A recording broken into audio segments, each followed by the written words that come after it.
Hello and welcome to At the 55, your home for U Sports football. I am joined by such an incredible special guest here. Tamilia El Kadi from Les Montagnards joins us. How are you, Tamilia? I'm pretty good in you, Tom. I'm doing so well. It is so incredible to finally have you on the show. For the folks who don't know, you and I message back and forth every week to talk about U Sports football and the landscape that's here. We talk a lot of Yeah, RSEQ, and you have been keeping me in the loop on the insanity that was the RSEQ this year, that how good McGill was. They could have gotten bounced out at the end of the playoffs or at the end of the regular season, excuse me. So it's so yeah, incredible to finally have you on the show so that you could share your insights from all across U Sports as well. yeah. It's a pleasure. Now, for the folks who maybe don't know, obviously this is an English first kind of podcast here. You're at Les Montagnards. That is a podcast covering with a focus on the Carabin, but covering all of the RSEQ and U Sports football as well. Why don't you talk a little bit about that so that everybody else knows what's going on? Yeah, I have a French podcast with two of my colleagues. We just want to fill a void because in Quebec, media don't talk much about RSEQ football. So we are an association who we were representing the fan of the Carabin. So we want to spread the Carabin love all across. So we decided to start this 5 years ago. So to give something else to our fans to listen to. That's outstanding. And I know that I had the esteemed pleasure of seeing the Carabin play in the 2023 Vanier Cup Yeah. and the Montagnard fan base and the entirety of the Carabin showed up to Kingston. It was incredible to see. Yeah, the tailgate was awesome. Yeah. Well, especially being in Kingston, being so close, it was such an awesome experience. Obviously, Yeah, if things work out how you're hoping to, that'll be a little bit more of a flight out if you make it out to the Vanier Cup in Regina this year. But an yeah, for sure. incredible experience that we saw in 2023. Yeah, we make some noise, don't Yeah. we? Oh, yeah, you did. We are creative with the stands. We were jumping up so we can make more noise. I'm almost positive that underneath Richardson's Yeah, yeah, they is. came to see us. Oh yeah, well, Yeah. I'm pretty sure it was like concrete underneath the field. Screw are falling out. And it was Yeah, shaking when you guys yeah, were yeah, doing yeah, your yeah, thing. yeah. It was incredible. We were not that much there, but we make noise everywhere we go. Yeah. Yeah, Well, your boys are definitely going to need as much noise as possible when they head up to Quebec City to take on yeah, the Val Rouge or for the first ever Dussault Cup. Now, you've talked to me a little bit about how happy you are that the Dunsmore is now the Dussault. Can you talk a little bit about who Jacques Dussault was and why he means so much to RSEQ football? yeah. But 2 years ago, we were like, who is Dunsmore? It started like that way. So we check up. Oh, it's a Queens. The trophy was heritage from the time that Ontario team was playing in the queue. So say, oh, we are in 2025, is the highest standing of football in Quebec. Why not have someone from Quebec on the name of that trophy? So for us, Dussault was the right person for us. We would just want someone with the who was representing the French uh, Mhm. people in football because we have a great history in football and we have great teams since a long time. So Dussault is a Quebec City-born guys. I played all his minor football there. Play with Ottawa and McGill and the 17. But we mostly know him because he was the first francophone coach in pro sport with the machine in Montreal. Mhm. And it was the first coach of the Carabin too at their return in the RSEQ league. Mhm. And it's a name that we know. A lot of coach was brought in the league by him and was forged with his input. So on the podcasting and TV on the TV is a reference for in football in Quebec. It's fantastic to see somebody from Quebec, from that francophone background, to get the recognition here. I'm sure that the Laval faithful are a little bit ticked off because No, they yeah, would the have preferred Constantine. that it was Constantin, but it's not finished yet. We will Yeah. find some trophy for him for sure when the times come. Some way to remember his legacy, but at the hmm time it's now. And so we were happy because we started a petition 2 years ago when we sent it to the RSEQ.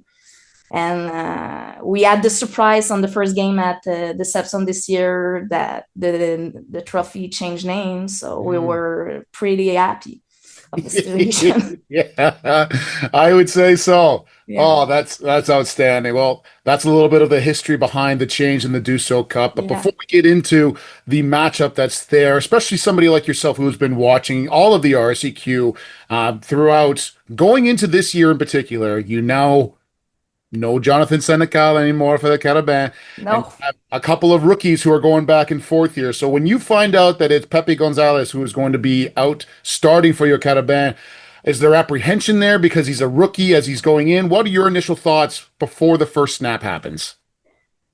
But we had a precision game hmm against Ottawa, so it helped out a little bit to saw what would happen on the season. But at the start, Pepe didn't have the start.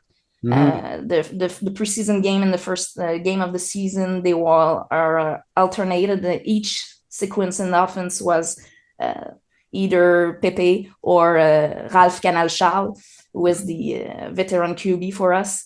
And what I saw at the QB position, even at the third or the fourth string, I is the best quadruor of QB that we have in the history of the Carabin, if you hmm want to have my opinion of this.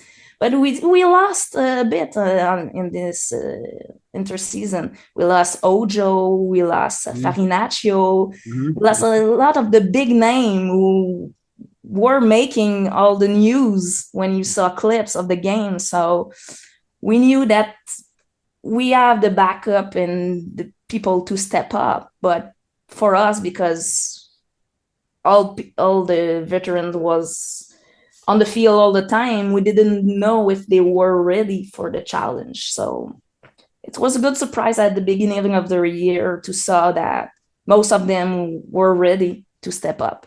And even so, our O-line this year for me is the highlight. We only allowed 6 sacks in the year, so it's maybe the best of all time. So they have protect Pepe a lot this year. He didn't face the Laval pressure or even so that helped a lot. hmm And defensively, we play by committee this year. We rotate a lot. So when you look at the stats, you don't see Montreal players a lot in the eye of the standing, but each player play their role and make it happen. Well, when you look at how impressive that is from an offensive line standpoint, I mean, Laval was number 2 in all of Canada with sacks on the year in the regular season with Yeah, 23. So the fact yeah. that they only give up 6 to that outstanding front, and you know that Coach Constantin is 6 in the year. We didn't give 6 to Laval. It's 6 6 in in the the year, whole year. 6 Yeah. in the whole year. Yes, Yeah. excuse I me. think we give it maybe 1 or 2 against Laval. The Mm-hmm. team that we had the most difficulty, I think, is Concordia. But Well, yes, when you look at the entirety of the and it's a RSEQ, young O line we have too. young We offensive. just have Diouf that is Mm-hmm. a veteran on the third year on that line. The other Mm-hmm. one is first year starting, so it's really impressive how they play cohesively on that front. Well, we've So they said it product for. it, and it's maybe the reason why our run didn't have the success that much this year, I think, because Mhm. when you seal it, there's stuff to open it, even for, Yeah. for the running back. So Well, you talk about how impressive that is. For anybody who's followed RSEQ football, you know that defense, great defense, is what gets you out of the queue because you have to play the very best. In each team in the 2023, queue have hmm every team has a incredible. great defense. If they were playing other team in the conference, they would they would be good. They are Mhm. playing 2 times a year Montreal and 2 times a year. Half your calendar is against Montreal and Laval. Imagine Queens playing 2 times Montreal or Laval in a year. They would have a fish, and they will have a fish like McGill. Simple as that. Yeah.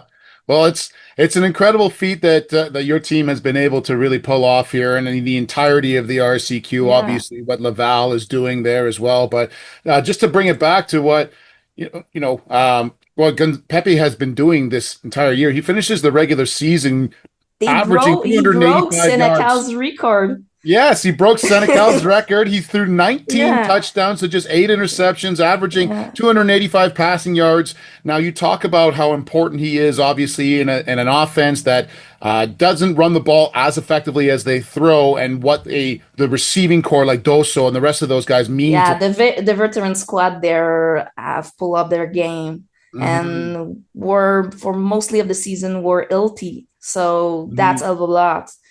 Joe didn't have that squad entirely for most part of his year, so it was mhm, difficult for that. The receiving core this year, you saw some stud that we recruit that was not even dressed because we could not dress them, not because they don't have the talent, because we just have too much veteran at that position. mhm, So mhm. with a Riopel, James Leclerc is even a second year, so he's only 20 years old too, so he's young. Um, Outstanding. yeah, Dessau, Gourgon Mhm, play well this year. mhm, Dessau, La Rose who stepped up this year too. mhm, Muganda, Alexandre, Legault, who has been hurt mostly all years long, but is key for us in a certain situation. So mhm, everybody who step in is used. As we said, Pepe throw 19 TD this year and 11 different receiver add a TD. mhm, Even in the running back situation, we have I think 8 on the ground, 5 different running back or fullback add TD. So this our attack is very diversified. So it's helped a mhm, lot because if you decide to double coverage the so double coverage Leclerc, but the mhm. four others can pull up Rab. So Now, you start talking about obviously the incredible season that the Carabin had, beating Laval at home, and then obviously the loss to Laval, Quebec City, and also the other loss to McGill. And I don't yeah, think people understand how good that McGill squad is, and they can be up and down like you and I have talked about. But when they're yeah. playing very well and they don't make dumb mistakes, they can play with almost anybody. No, exactly. They have Eloi La Tendresse Régimbald, or is the dual treat, Hmm. so it's difficult to cover. And kudos to Miguel because in the last 2 years they were in game against us. They were there, but they were doing turnovers. They were doing dropping balls. The problem with them is consistency. So too much drop, too much in key moment. They are in the game and oh, they drop the ball, recover the fumble. So tack tack. Hmm. Team like Montreal and Laval, when you give them a turnover, they will capitalize on it. So you have to score when you have the occasion. And McGill, a problem this year is in the red zone. They were not able to convert. I think they were like intercept like 4 times in the end zone. So it doesn't help. No. Um, No, but having a guy but like Jerry McGill is Momo, a pretty young team. very much so. Last week against Laval, they had 9 rookie at defense starting. So the future is great, and they have key players that will grow from this year, I think. Mm-hmm. Uh, Mm-hmm.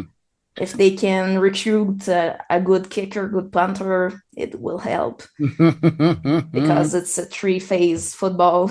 Yes, very much so. And if you want to beat So, the Carabin or the yeah. Rouge et Or, you have to play the very best in offense, defense, But and this year, special I teams. think kicker was a problem for most team in the youth sport. Mm. Yeah. How Kick many missed between missed field goals? Crazy. or hitting the post Mm-hmm. and on short distance between 20 and 30 yard usually is like an automatic. Yeah. And this year, even our kicker was okay. You missed that, okay. And he kicked one at 40, 45 after that to say, okay, well. So Mm. I think it will play a role Saturday in Quebec because the two kicker had trouble between the posts this year. And how many So games between Montreal and Laval have come down to 3 points or less at times? Every single point, every single yard matters. like we talked before, the last 12 meeting have been between Montreal and Laval, and in those 11, because it will be the 12 because of Mm-hmm. the COVID year, in those 11 meetings, 8 times the score was by less than one possession. So we will have a close game, guys. Absolutely. Now, obviously, you cover the Carabin, but you cover all of the RCQ, and you're abreast of everything here. Yeah, With you and I were talking about this earlier over messages as well. Arnaud Desjardins, obviously an incredible quarterback, but yeah. he has been tied with the record, the passing touchdown record, for so long, and he couldn't seem to get over the hump for so long. He What do you didn't. think led to that? I don't know. It's the pressure, or they were too ax on giving him his record because Laval at the start of the year they have difficulty with their O line. Hmm. To find the good mix up, the good combination that work. So they didn't put up because we have to say Laval is mostly the same team that last year, Hmm. exception 2 or 3 position at the starting. So all people here was okay. Well, Laval start. It's the favorite here by a long shot because they had the same team, the same Yep. crew. But at the beginning of the season, they have difficulty to drive their momentum. Even Sherbrooke, Concordia, McGill was in the game at the halftime. And if you see all the game, you go see the scoreboard of most of the Laval game, except the game they play at Connew, Hmm. or they dominate um, at the first half and they cruise on it on this second half. The score was close. The defensive of Laval is incredible. They have a good defensive. They have Lessard, they have Miangue on the front, they have Gosselin, two beasts. It's difficult to run against those two. Very So difficult. Yeah. it's the reason why in the RSEQ we don't run that much because we know that we have to put up with those guys at least 2 times a year and even 3 if you want to go out of the queue. So we we are more up in the air or with the pass at Hmm. large and not in the we don't run in the same center. It doesn't work against Laval. If you are a Jerry Momo or Ilwa, it's working because they are beasts. They are Yeah. tough to put down. They break tackle a lot. The first touchdown that Ilwa scored on Laval Saturday was that Mhm. long run. Yeah, 70-yard touchdown run. It was crazy. Yes, yeah.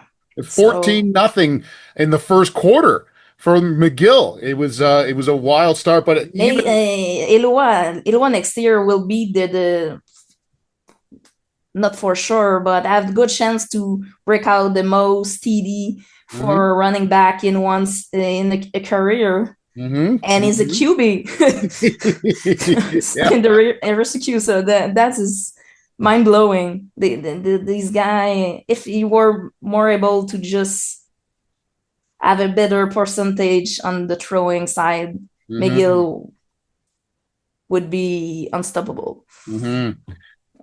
McGill Offensively. is coming up there. Concordia showed some promise with a couple of Yeah. quarterbacks and still figuring their stuff out. Even Sherbrooke at times looked a little bit better than what they kind of finished with. So lots of competition in the RSEQ this Yeah, they all have great defense. So when they year. are able to put down a great gameplay on defense and eliminate the score that the other team do, they can pull it on their. But the problem for most of them is offensively, they have difficulty to convert the turnover they create because Sherbrooke was one of the team who created the most turnover this year, but Hmm.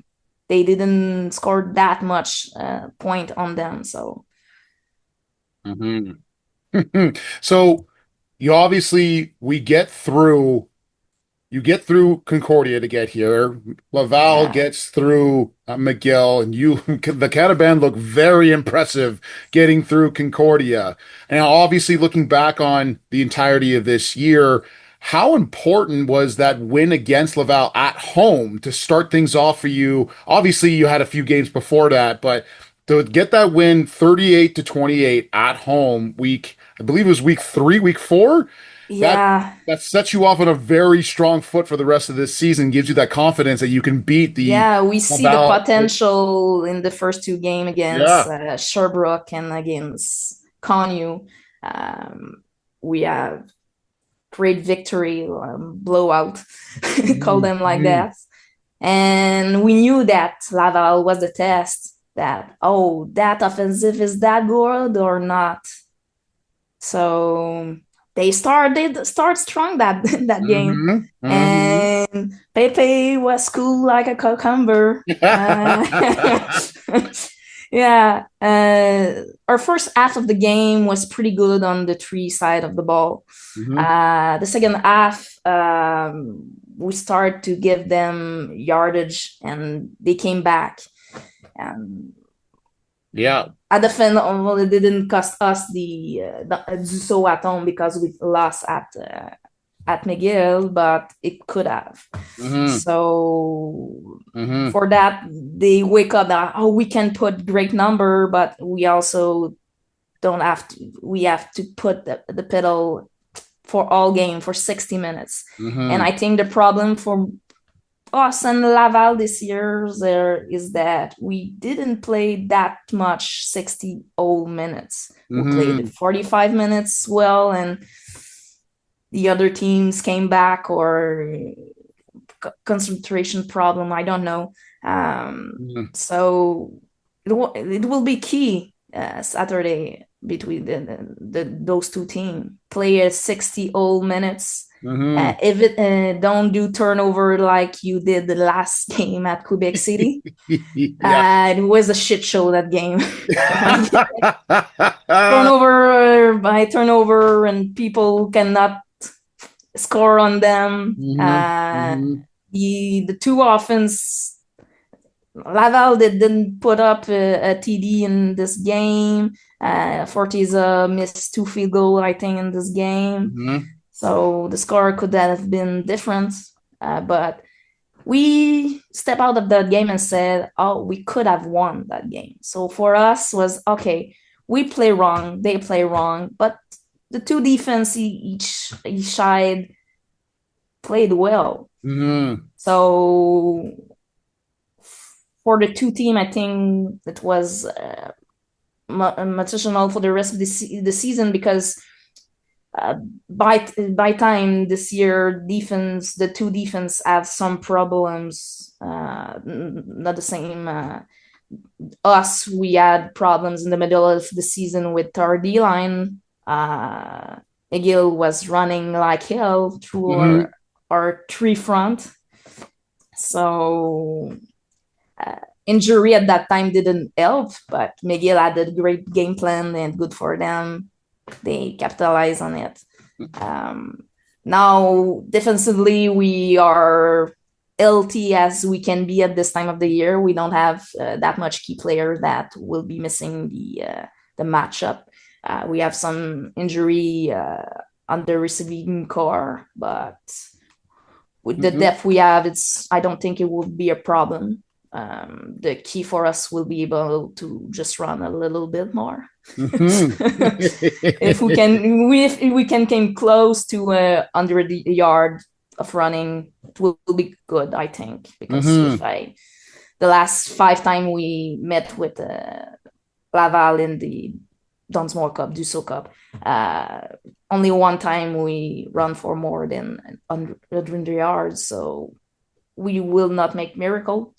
Just Pepe will have to go with what the defense of Laval is giving him and not try to go deep and for the home run at each time. And it's the reason why he threw that much interception in the last meetings against Laval. He was trying too much to sling the ball. You saw what he did against Laval the first time they played. I mean, his final stat in Montreal, 25 for 34, 344 yards, 2 touchdowns. But that game he was using what Laval was giving them. Absolutely. So short, the opposite side pass. Of that as well. Yeah. Like you mentioned, against Laval and Quebec City, 23 for 42, 261, 1 touchdown to 4 interceptions. Yeah. Now you get a team like Laval, and while your offensive line has done great and not allowing that many sacks, the pressures that are still there on a first-year quarterback, sometimes that can just cause that panic. Yeah, it's between the 2 years, not the pressure of the field, I think. So now he knows what the PEPS or the Stade TELUS is. It will help a lot of our first-year players too, because Pepe was playing well in the first half against Laval, the last meeting at Laval, but a lot of pass was dropped by the receiver, so not all the fault is on him on that. Nope. But in the second half of the game, he was trying too much. It was trying too much. And Doso goes out with an injury, doesn't come back in that game as well, so that hurts. Obviously, you still have the depth at receiver, like you mentioned. Doso played the last game, and he's okay. It was a scare mostly. With the neck, you take no chance. No. So he's fine. He's happy. He's back in. That offense looks to be very good now. When you look at the offense that Laval has, obviously we talked about Arnaud Desjardins, you got Mathieu Roy, Olivier Cool, and the rest of those receivers. Gaillardais, Cochon. How do you limit those guys offensively, and how do you play a great game like Montreal did? Because even in the win that you had earlier in the season, like you mentioned, they came back, they still scored 28 points. But our key for us, like in the past meeting, is to try to limit the run most we can. Because the run, you control like the game clock with the run. So offensively, we don't keep on the field that much because we throw. The play are short on time, 2-3 minutes sequences. Against a team of Laval who can do a 5 minutes drive easily because they are like a knife. They short passes, short pass, short run. They play. So we have to limit their big play. If we can do that, it will be last. The last meeting, they move a little bit the ball, but they never enter the field goal range that much on that game. If we can do that, I love our chances to win the matchup. Well, yeah, like you mentioned, I mean, Pepe Gonzalez throws 4 interceptions in that last matchup, and even despite all the turnovers, they only lose by 10 points. Yeah, the gameplay of that game was the block kick for a TD. You pull that off is a rock matchup. So it's going to come down to doing the little things right, not making mistakes, turning the ball over. Each matchup between the two teams is 3 or 4 play in the game that make the difference. Now, So the other side of this as well, and obviously any one of these teams can win at any time. They're very, very good, yeah, but home field advantage means so much to both of these yeah. squads. Since the COVID, the home team won each time. So So whoever we gets that alternate home field. since the COVID. There's Montreal, Laval, Montreal, Laval. So it should be Montreal this year. So one of these two sequence will end. But yeah, But for it's for the folks who don't know who are listening here, would just talk a little bit about what that environment is like in Quebec City, how nasty at times some of the Laval fans can be, and just how yeah. loud and Laval's incredible love hockey their is played. fan and love their team, so Mhm. they are loud. But you have the athletic track, so you are far from the field. Mhm. So if you compare to the Sepsum, in the Sepsum we are 1/3 of the capacity of the Peps, but we make the same noise because we Mhm. are close. The stands are 3 feet from the stands, so the sound with the Montreal on one side and the roof of the Sepson on the other Yes. side and the building of the Sepson on the other side is it's echo. So it's helped to produce sounds, but the fans in Laval make some noise. Mhm. So you have to be ready. If you can silence them early in the game, it's good for us. But it's always fun to go there too. But Mhm. the Mhm. tailgate there is amazing. Laval's know how to sail a game of football with the tailgate, with the pre-game show, with Yeah, the halftime show. Wow, it's impressive. it really is. Yeah. It'll be a sold out show, of course. 7K Mhm. tickets standing around the track Yeah, at the price of the tickets everywhere else and the U Sport is impressive. it's They very generate impressive. money like water. The fifty Yeah. fifty at the last Montreal Laval game is well 100K. The winner Ooh, left with 100K. wow. It's another ball game. If anybody is able to, you have to go out. You have to check out both Sepsum and Yeah. what Telus Stadium looks like because it is such an incredible atmosphere. And that is both of those areas are what I wish U Sports football was like across the country. Because if we Yeah. had all of the fans like you guys get out at every game everywhere, we would be much better off and things would be. But in Quebec is more easier too because Mhm. the travel is less. It's more easy. Yes. As far as we go, it's Laval. It's Quebec City. For us, it's 3 hours of car, so it's Mhm. okay. That's not bad at all. No. Now, we've already talked about this a little bit here. Obviously, we know which team you're going to be pulling for in the Dussault Yeah. Cup. But what do you think it's going to come down to? We talked about the little things. We talked about doing all the little things right and not turning the ball over. Does Pepe have to throw another 400 yards in order for you to pull out the win here? What does that I win? don't think If so. Carabin wins, what does that look like to you? Carmen Win look like at least one TD Hmm. of the offense. So you Uh, think it'll just take one touchdown and great defense? no, but if you can pull off one TD and some punt, some Mm-hmm. 3 pointers, so Mm-hmm.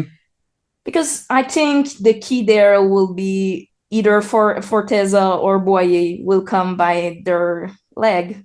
Mm-hmm. Uh, if the turnover are low in this game, if we start to have a lot of turnover, the score could go up because those two offense are good.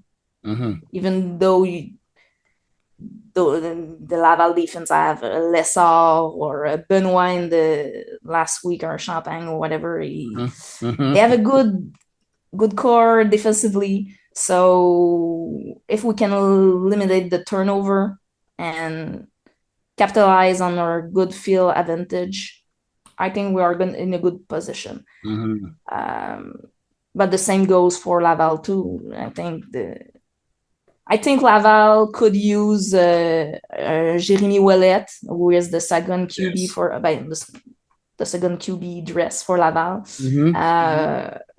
more this game to try to create more run game, more surprising by the run, not just on Roy or Vital. For us, the run has to be not at the center, try to create something on the side, little pass on the side. Not too much time and Pepe in the pocket. Yes, Pepe can stay in the pocket clean if he can Yeah. find his receivers down the field. I think that this could look very good. So I'm guessing you are picking Montreal to win this game. What is your score prediction, you think, coming out of this one? Oh. In the Peps, the win could be a great factor. We saw it in the last game against McGill, who's the team who has the win in the back, score the points. They won the reason why McGill put up point early because the win was strong. So it will depends on the broadcast of the, but I think it's difficult.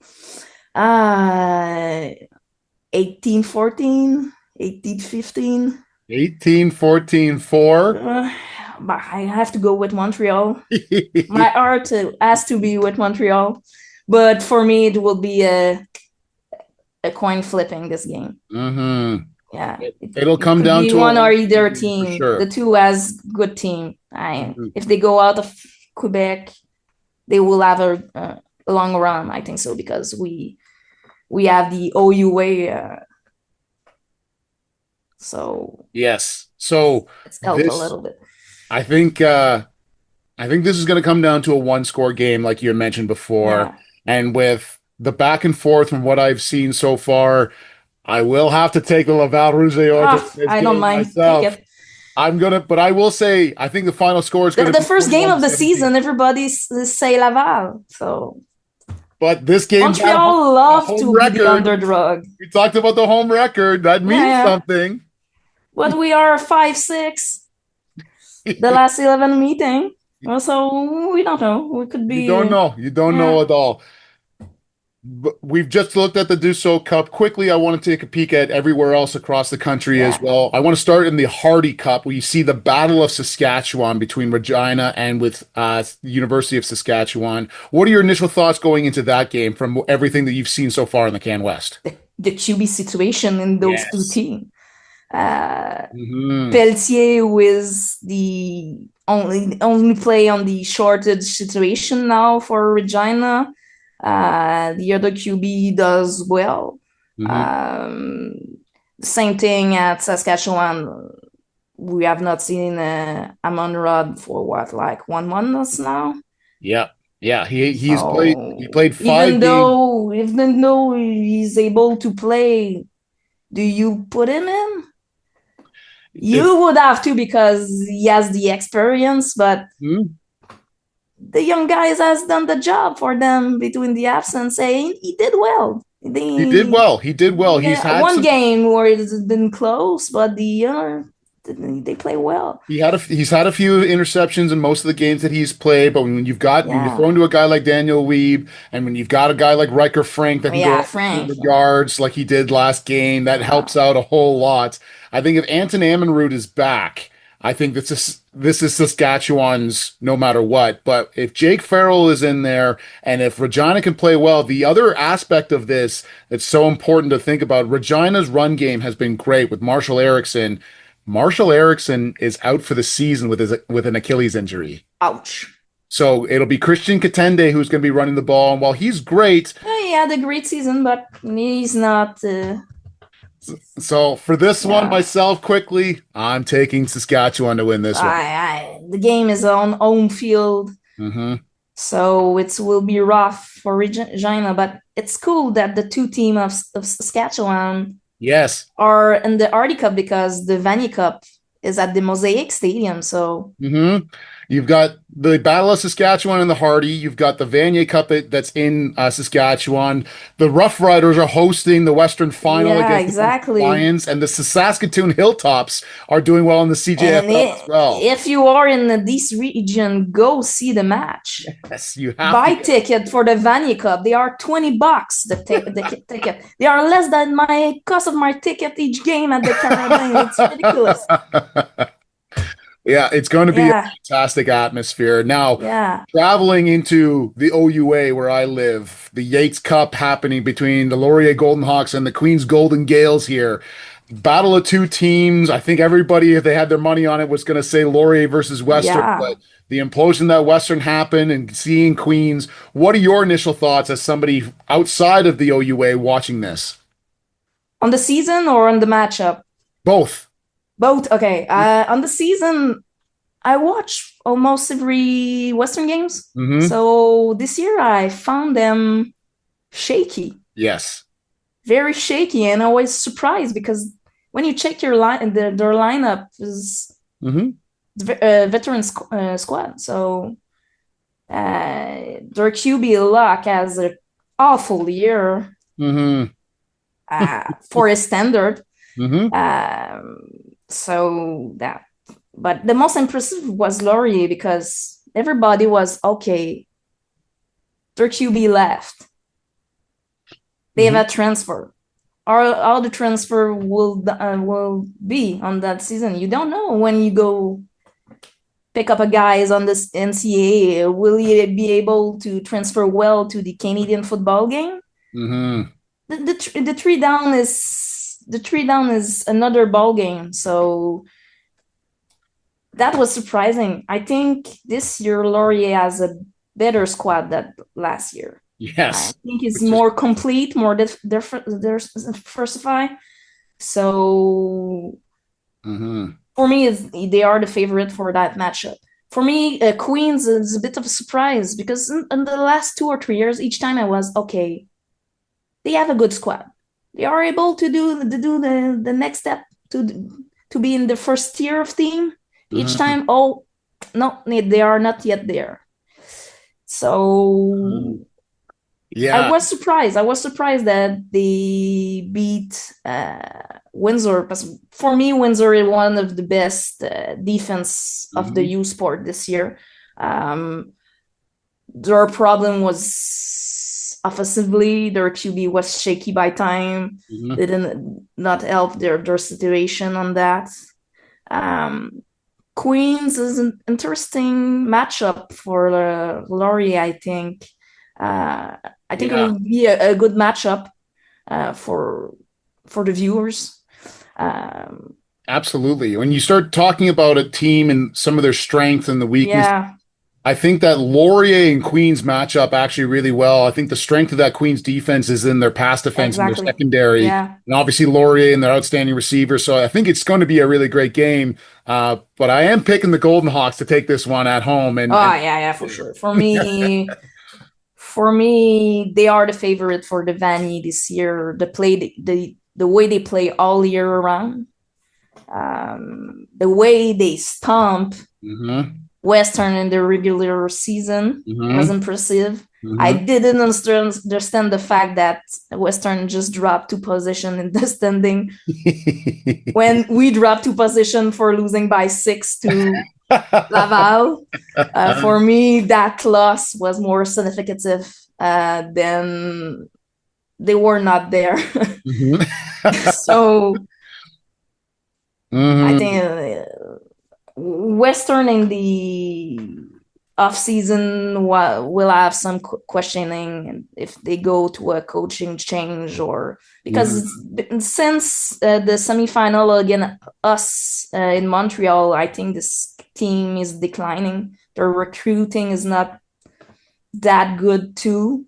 I hmm think so. But on my outside eyes, I don't know that well the pool of player that you have hmm in Ontario, but what Laurie is able to do at the scale of their school is impressive. hmm Um, So yeah, I would Yeah, have to go with Laurier for sure. absolutely. There's going to be a lot of question marks for Western coming out of If this. the weather is bad, it will Hmm.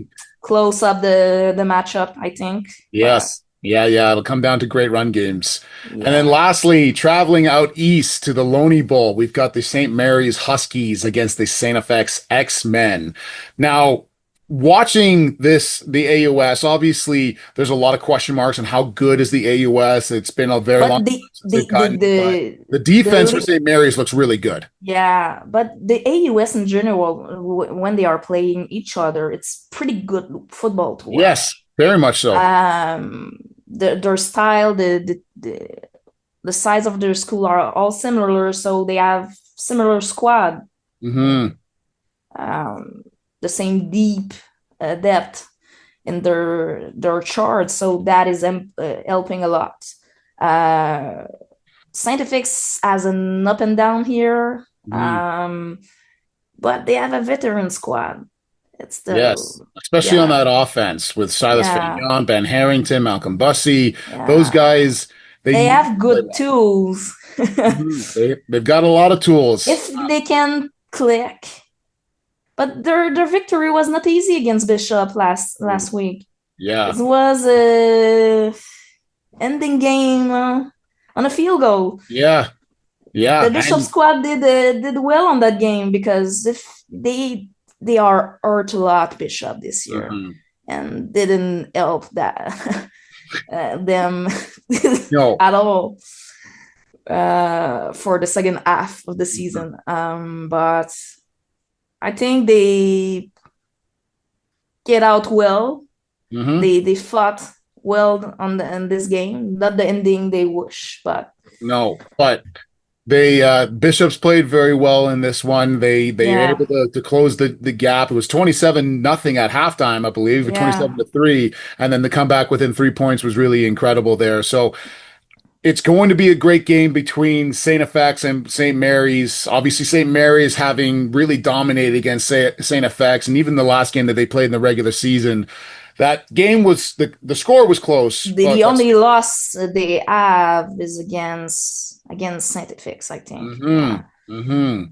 So it's going to yeah, be a very tight game. We'll see how well. To me, I think it's going to come down to how well that St. Mary's offense can perform. That defense, I know, yeah. is going to be great, but Justin Shibley has. Yeah, the St. Mary's defense this year, the way they shut up Bishop at home was Mhm. impressive. Impressive. Was Looked really impressive. good. Yeah. Now, I'm going to go with the St. Mary's Huskies to win this game. I think Yeah. Samira is going to win. I think so too that it will be St. Mary's, but in my fans' art, I would like a last run for Sanya in the Yes. semifinal just to Yes, prove 100%. What he's that been able to do, what his great can be career there. looked like. Yeah. I would love that storybook ending, and I don't know that it's going to happen though. But I think St. Mary's has a better at all team. Mhm. Well, folks, Tamilia, we just went across the entirety of youth Yeah. sports, detailing everything. I can't tell you how much I appreciate you for coming on the pod and giving us some more insights into the RSEQ in your entirety. Final thoughts on everything happening across youth sports. Enjoy it. Yes. Enjoy it because the end of the season is near, friends. Hmm. And in the off season, we have to talk more about what we want for the youth sport because I think if we can regroup and spread the word, the change will come. Yes. Yeah, 100%. I completely agree. Now, for the folks who are listening to the French podcast as well, where can they find Les Montagnards? We are on all social media platform at the handle you see on the screen. Mhm. We are on our podcast L'Echo des Montagnards is on each time at on a Wednesday morning. So each week um, Mhm. we do content on Instagram, X, and all the platform. So follow us if you want. Absolutely. They are a fantastic resource to keep in the loop. And like I said, they focus on the the Carabins, that's their home, but they do all of RSEQ. Yeah. So if you want a good sense of what's happening in the Q, follow Les Montagnards. Amelia, thank you so much. It's been a pleasure. We will be back with some more youth sports action right here at the 55.